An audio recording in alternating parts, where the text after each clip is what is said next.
is a dreamer. Dreams, then lives inside a dream. But who is the dreamer?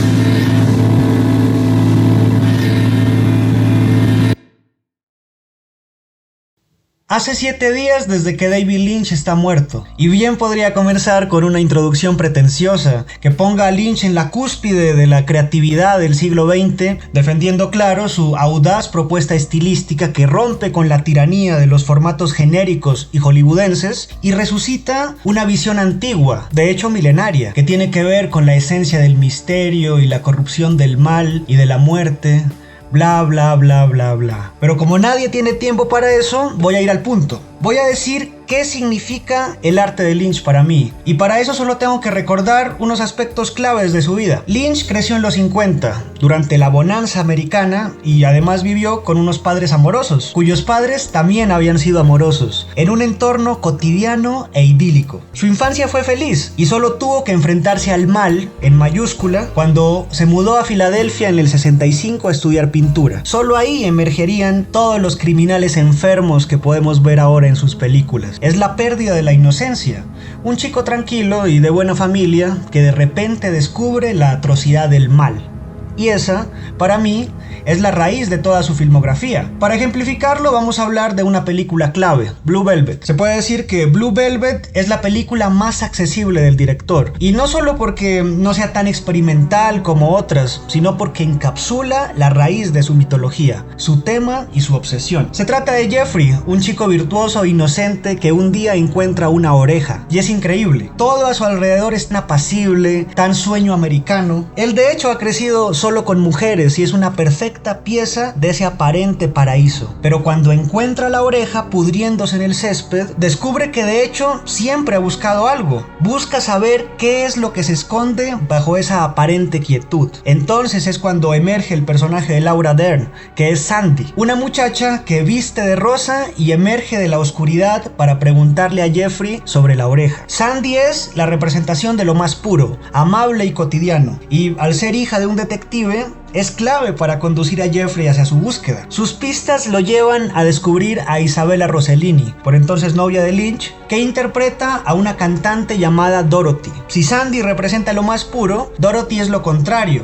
Es una mujer pálida que viste de negro y que está profundamente enferma. Ella es lo oculto, la oscuridad y la perversión. Resulta que Jeffrey entra subrepticiamente a su apartamento por la salvaje curiosidad que le genera la oreja. Descubre entonces que el esposo de Dorothy fue secuestrado por un tal Frank, el ángel negro, que le arrancó la oreja y ahora lo mantiene cautivo con la intención de que Dorothy sea su objeto sexual. Frank es carismático, es adicto a la anestesia y siempre se la está aplicando con una máscara. Habla como un niño mientras lame los pezones de Dorothy y luego estalla y la golpea salvajemente. Frank es la corrupción.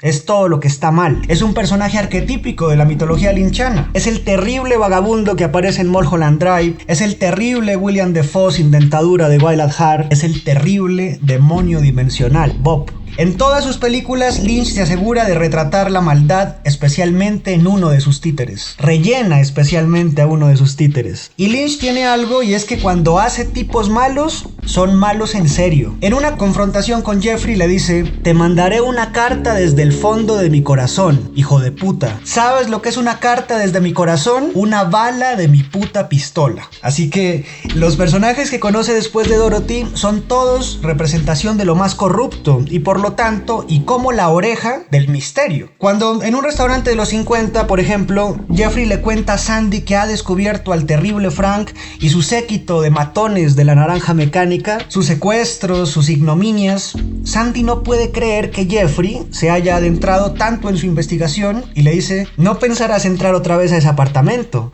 Y cuando Jeffrey le dice que sí, ella está desconcertada, le pregunta por qué, es decir, por qué un tipo bueno, cálido y responsable incursionaría voluntariamente al infierno. Y Jeffrey responde: bueno, Estoy viendo algo que siempre estuvo oculto. Estoy en medio de un misterio y todo es un secreto. Y así es como se siente el personaje lynchiano idílico cuando accede al infierno. Tal como la encantadora Naomi Watts cuando llega a Los Ángeles en Mulholland Drive, o el encantador detective Dale Cooper cuando decide quedarse en Twin Peaks, o la encantadora Laura Dern cuando huye con su adorado Sailor. Es la inocencia preguntándose por la razón del mal y entrando al inframundo para conocerlo. Pero el verdadero inframundo al que debe enfrentarse Jeffrey es el paseo al que lo lleva Frank cuando descubre que se está acostando con Mami, es decir, con Isabella Rossellini. Lo conduce a un desfile de auténticos hijos de puta que representan el mundo subterráneo de aquella pequeña y acogedora ciudad. Hay un momento en el que están en un auto y Frank, aplicándose la anestesia con su máscara, habla como un nene y lame y luego pellizca los pezones de Dorothy. Jeffrey, rehusándose a aceptar aquella maldad,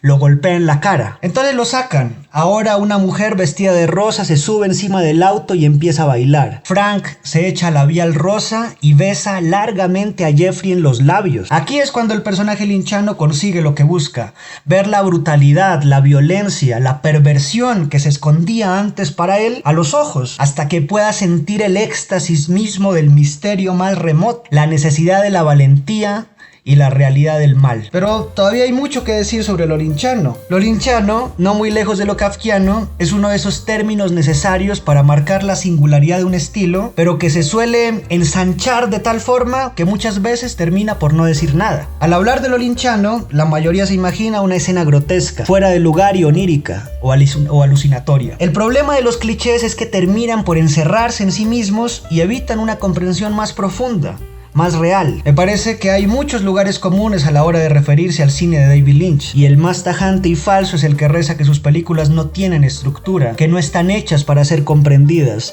Es decir, que se trata de un cine experimental al que uno no puede acceder lógicamente. Poniéndolo así suena algo bastante inaccesible, pero no es el caso. Si bien Lynch desarrolló proyectos en los que el análisis se dificulta, también es verdad que varios de sus films se acomodan a una estructura clásica y de la que lógicamente se puede rescatar un mensaje objetivo. Lo que quiero decir es que Lynch no era un viejito a lo Jodorowsky que, entre innumerables supersticiones, filmaba desde la improvisación. Lynch no improvisaba, no le gustaba improvisar. En cuanto había compuesto el guión, había que seguirlo a detalle. No obstante, es innegable la cualidad mística e indescriptible de su trabajo. Es obvio que en él hay algo extrañísimo, disonante, atávico.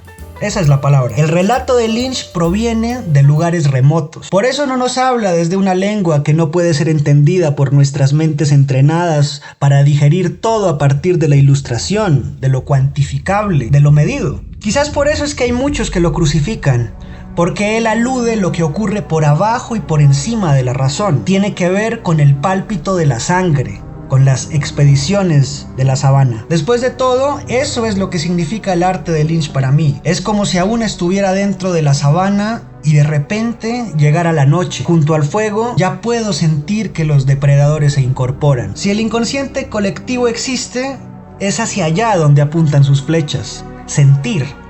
Esa es la palabra. Cuando se proyectan sus imágenes y sus sonidos, Lynch nos hace sentir que existe un secreto. Es un secreto que se dirige no a las abadías de la mente, sino al relato del cuerpo, que es más viejo que cualquier sentencia. Creo que, entonces, lo que significa el arte de Lynch es una ruptura conceptual, una blasfemia para el conocimiento, una reestructuración que nos permite vivir una experiencia que no ha sido domesticada. Ingresamos nuevamente a este mundo, nos ponemos de nuevo nuestra piel, vemos el sol y sus infinitos cielos azules y sentimos que nuevamente hacemos parte de esto. ¿Pero de qué? No tenemos ni idea. Es algo que atraviesa nuestro cuerpo, que alimenta esa constelación impenetrable que mucho tiempo después nos atreveríamos a llamar espíritu.